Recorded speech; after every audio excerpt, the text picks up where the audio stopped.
آج کی ویڈیو میں ہم بات کرنے جا رہے ہیں دیانند سرسوتی کے بارے میں۔ دیانند سرسوتی کی زندگی کے بارے میں جاننا چاہتے ہیں تو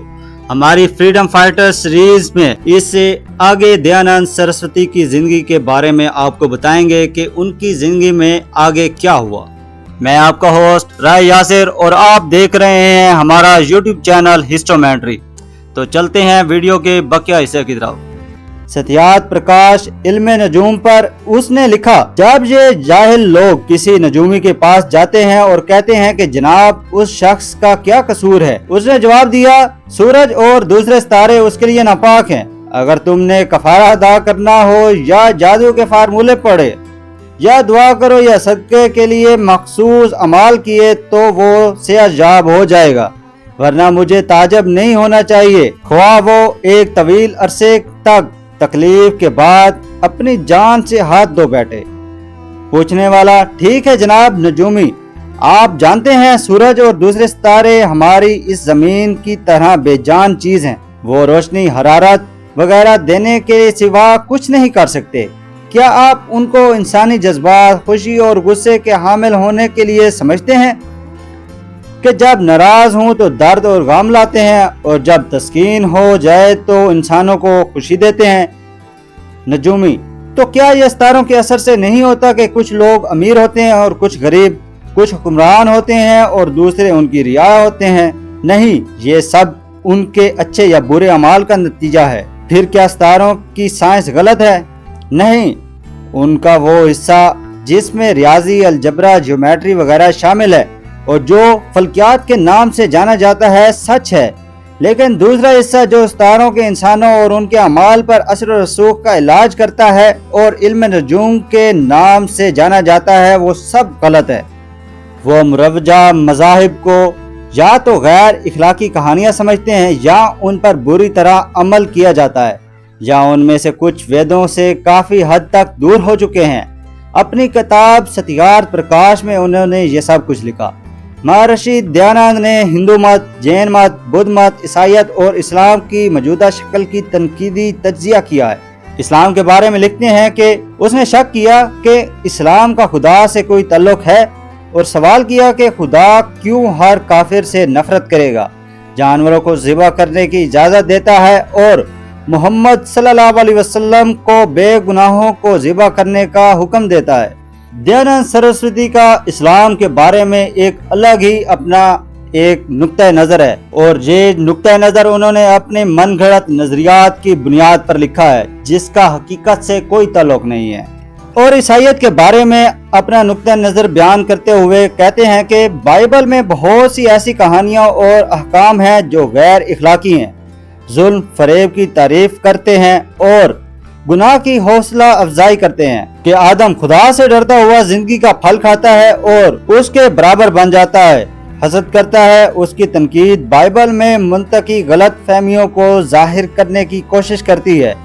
اور اس کے دوران وہ یہ دعویٰ کرتا ہے کہ بائبل میں دکھائے گئے واقعات خدا کو ایک عالم، قادر مطلق یا مکمل وجود کے بجائے ایک انسان کے طور پر پیش کرتے ہیں۔ اس نے مریم کی دائمی کنواری کی مخالفت کی اور مزید کہا کہ اس طرح کے عقائد محض قانون کی فطرت کے خلاف ہیں، اور یہ کہ خدا کبھی بھی اپنے قانون کو نہیں توڑے گا کیونکہ خدا قادر مطلق اور معصوم ہے۔ سکھ مت کے بارے میں تنقید کرتے ہوئے وہ گرو نانک کو بدماش سمجھتے ہیں جو ویدوں، سنسکرت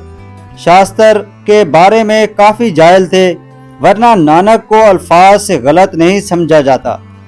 انہوں نے مزید کہا کہ سکھ مت کے پیروکاروں کو ایسی کہانیاں بنانے کا ذمہ دار ٹھہرایا جاتا ہے کہ بابا گرو نانک کے پاس معجزاتی طاقتیں تھیں اور وہ خدا سے ملے تھے۔ انہوں نے گرو گوبند سنگھ اور دیگر گروؤں پر تنقید کرتے ہوئے کہا کہ انہوں نے فرضی کہانیاں ایجاد کی، حالانکہ انہوں نے گوبند سنگھ کو حقیقت میں ایک بہت بہادر آدمی کے طور پر بھی تسلیم کیا۔ جین مت پر تنقید کرتے ہوئے انہوں نے جین مت کو سب سے زیادہ خوفناک مذہب کے طور پر دیکھا۔ لکھا کہ جین مت غیر جینیوں کے خلاف عدم برداشت اور دشمنی رکھتے ہیں۔ بدھ مت پر تنقید کرتے ہوئے دیانند نے بدھ مت کو اینٹی ویدک اور ملحد قرار دیا۔